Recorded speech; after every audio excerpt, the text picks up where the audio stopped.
Doctor ortho, अब दर्द भी घुटने टेकेगा।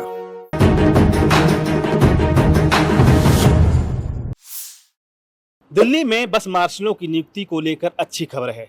दरअसल दिल्ली के मुख्यमंत्री आतिशी ने बड़ा ऐलान करते हुए कहा है कि दिल्ली में एक बार फिर से 10,000 बस मार्शलों की नियुक्ति की जाएगी। सोमवार से उनकी ड्यूटी ज्वाइन करवाई जाएगी।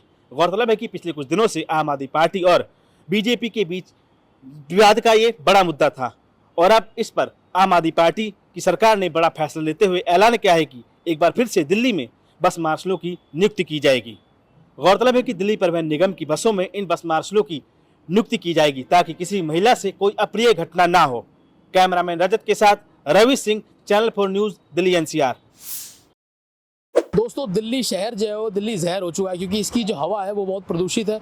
लगभग 8 दिन बीतने के बाद भी, जब दिवाली थी, इतने बम फूटे थे, उसके बाद भी लोगों को उसकी समस्या का समाधान अभी तक नहीं हुआ है। दिल्ली सरकार पर लगातार प्रश्न उठते जा रहे हैं क्योंकि अभी तक दिल्ली सरकार ने इसके लिए कुछ भी नहीं किया है। प्रदूषण इतना बढ़ चुका है कि लोगों को समस्या हो रही है, सांस लेने में, लोगों को आँख लाल हो रही है। इसी के साथ साथ जो एम्स के डॉक्टर हैं उन्होंने हिदायत दी है कि जो लोग बीमार हैं, जिनको शुगर की बीमारी है या दमा है, वो इस चीज़ का खास ध्यान रखें कि बिना मास्क के घर से बाहर न निकले। साथ ही पॉल्यूशन कंट्रोल बोर्ड ने भी हिदायत दी है कि जिनको समस्या है स्वास्थ्य की, वो लोग बाहर ना निकले बिना मास्क के, और इसी को लेकर और नई मुहिम चलाई जा रही है। साथ ही साथ ये कहा गया है कि अगले कुछ दिनों तक जो AQI है वो काफ़ी ज़्यादा हाई रहने वाला है, जिसके चलते लोगों को घर से बाहर निकलने के लिए साफ मना किया गया है। साथ ही साथ स्कूल में कई बार जो छुट्टियाँ हैं वो ऐलान की गई हैं क्योंकि प्रदूषण जो है वो खास बच्चों को भी बहुत नुकसान कर रहा है। दोस्तों, कैमरामैन रजत के साथ हिमांशु कौशिक, चैनल 4 दिल्ली एनसीआर।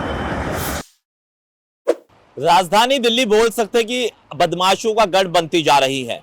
कभी मर्डर की वारदात तो कभी फायरिंग की वारदात से दिल्ली दहल उठती है। और ऐसा ही बीते दिन दिल्ली के वेलकम इलाके में भी घटना सामने आई जब नदीम नाम के युवक पर 3 नाबालिग युवकों ने ताबड़तोड़ गोलीबारी कर दी। 3 बदमाशों की इस गोलीबारी में नदीम की मौत हो गई।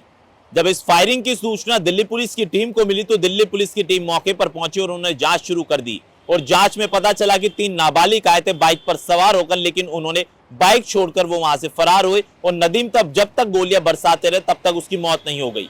स्थानीय लोगों ने जब पुलिस को सूचना दी तो जब तक वो बदमाश वहां से फरार हो गए थे, लेकिन सीसीटीवी फुटेज के माध्यम से पुलिस ने तीनों बदमाशों को गिरफ्तार कर लिया है।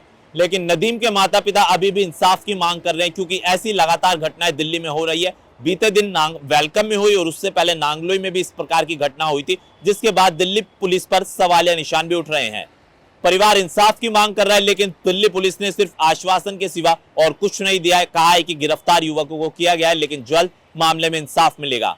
आपको क्या लगता है हमें जरूर बताइए, लेकिन दिल्ली में इस तरह की घटनाएं रुकनी भी चाहिए क्योंकि दिल्ली पुलिस की साख का सवाल बन गया है।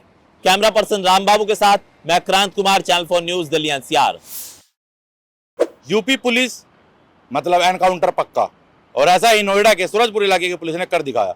जब एक युवक पुलिस से बचने के लिए फायरिंग कर रहा था, पुलिस ने जवाबी कार्रवाई करते हुए युवक को मुठभेड़ में गिरफ्तार किया। आरोपी की पहचान अमरोहा के दिलावर हुसैन के रूप में हुई है। वो जैतपुर गांव में किराए के मकान पर रहता था। पुलिस ने आरोपी के कब्जे से तमंचा, कारतूस व स्कूटी बरामद की है। DCP सेंट्रल नोएडा शक्ति मोहन अवस्थी ने बताया कि ओमेक्स गोल चक्कर के पास पुलिस चेकिंग कर रही थी, तब एक स्कूटी पर युवक आता है। रुकने का इशारा करने पर युवक स्कूटी मोड़कर वापस भागने लगा और उसने फायरिंग शुरू कर दी, जिसके बाद जवाबी कार्रवाई करते हुए पुलिस ने युवक को गिरफ्तार कर लिया। कैमरामैन राहुल के साथ मैं Ajay, channel 4 news, Delhi NCR. Delhi के बदरपुर इलाके से एक सनसनीखेज मामला सामने आया है। एक पुत्र ने अपनी मां की निर्मम तरीके से हत्या कर दी। पुत्र को अपनी मां पर शक था कि वह काला जादू करती है, जिस कारण वह विदेश नहीं जा पा रहा है। जानकारी के अनुसार अपोलो हॉस्पिटल से पुलिस को सूचना मिली थी कि एक महिला को मृत अवस्था में अस्पताल लाया गया है। उसके शरीर पर चाकू के कई निशान थे।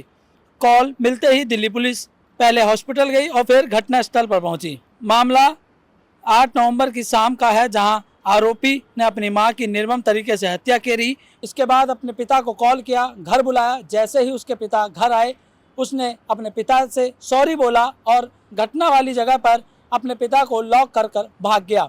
मैं Rahul Rawat, channel 4 news, Delhi NCR.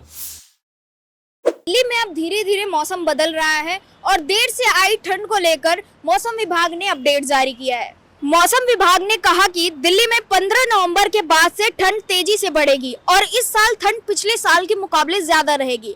आपको बता दें कि साल 2024 में अक्टूबर का महीना सबसे गर्म रहा है, जिसको लेकर मौसम विभाग ने भी चिंता जाहिर की थी। लेकिन अब दिल्ली और तमाम इलाकों में सुबह और रात की गुलाबी ठंड का असर दिखाई दे रहा है। रात और सुबह के समय में तापमान में भी गिरावट दर्ज की गई है। साथ ही ठंड हवाओं का भी लोगों को एहसास होने लगा है। मैं अंशिका, कैमरा पर्सन आकाश के साथ आप देख रहे हैं चैनल 4 न्यूज दिल्ली NCR।